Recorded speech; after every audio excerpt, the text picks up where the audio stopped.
প্রতিষ্ঠিত করা হয়, তাহলে একটা হাসিনা হবে না। হাসিনা দোস্ত ফেরানোর থেকে ভয়ঙ্কর, দোস্ত মামরুদের থেকে ভয়ঙ্কর।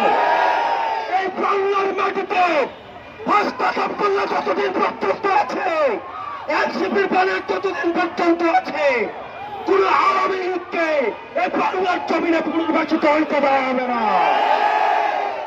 আমরা অন্তর্বর্তীকালীন সরকারকে বলতে চাই, আপনারা দ্রুততম সময়ের মধ্যে আপনারা আওয়ামী লীগের নিবন্ধন বাতিল করতে হবে।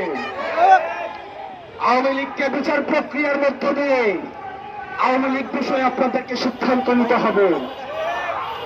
আওয়ামী লীগের বিচার প্রক্রিয়ার মধ্য দিয়ে আওয়ামী লীগকে নিষিদ্ধ করতে হবে। আমরা আবারও বলতে চাই, আওয়ামী লীগ হচ্ছে একটা ট্রান্সপ্লান্টেড, আওয়ামী লীগ হচ্ছে ইমপ্লান্টেড শক্তি, ইম্পোর্টেড শক্তি।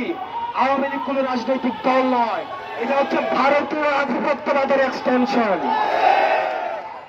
এটার আমাদের গতকাল আমাদের উপদেষ্টা মাহফুজ আলম বলেছেন, এই যে এটা নাটাই হচ্ছে ভারতে আর ঘুড়িগুলো হচ্ছে বাংলাদেশে।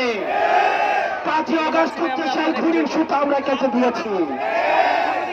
আমরা বলতে চাই, এই ভারতীয় আধিপত্যবাদ এই বাংলাদেশ